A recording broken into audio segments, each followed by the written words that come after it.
tingin namin gusto gumawa ng copycat. Gusto gumawa ng copycat crime. Ayun ang delikado dito eh. Kasi nga nakikita sa video games na napakadali bumatay ng tao. Tingin nila, ay ginawa dun. Kaya ko rin to. Hindi pa man tapos ang investigasyon sa nangyaring pamamaril ng 2 estudyante sa San Jose National High School.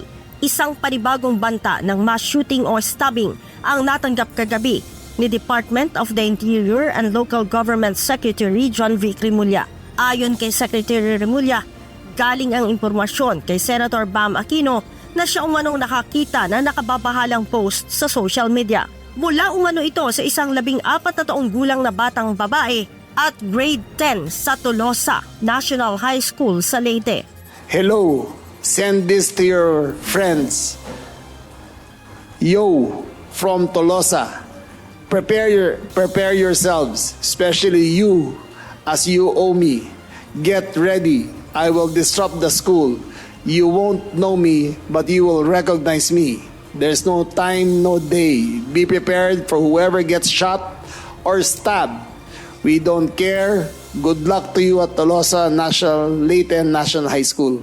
Bunsod ng mabilis na aksyon ng Criminal Investigation and Detection Group, napigilan at natukoy ang pinagmula ng banta. Nung araw nung Mispingan. Oo.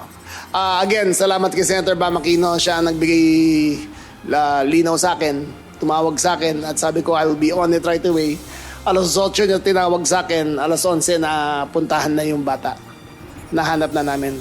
Bagamat walang baril ang bata at magulang nito, itinuring pa rin ito ng mga otoridad na isang life threat. Ang bata, sinasabing may problema sa magulang at avid fan umano ng online game na Gorbox. Kaugnay nito, nais ni Secretary Remulla na permanente nang ipagbawal sa bansa ang nasabing online game. Lahat sila avid fans ng Gorbox.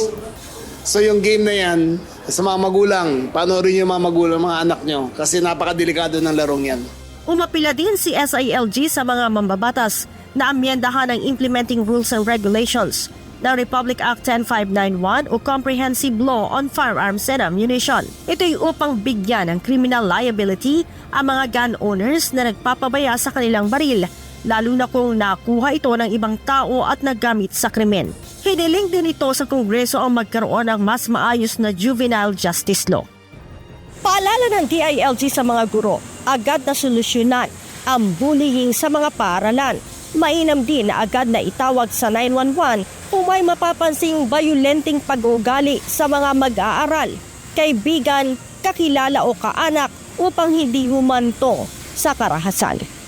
Leia Ilagan, UNTV, News and Rescue. Diyos ang aming sandigan, serbisyo publiko ang aming pinahahalagahan.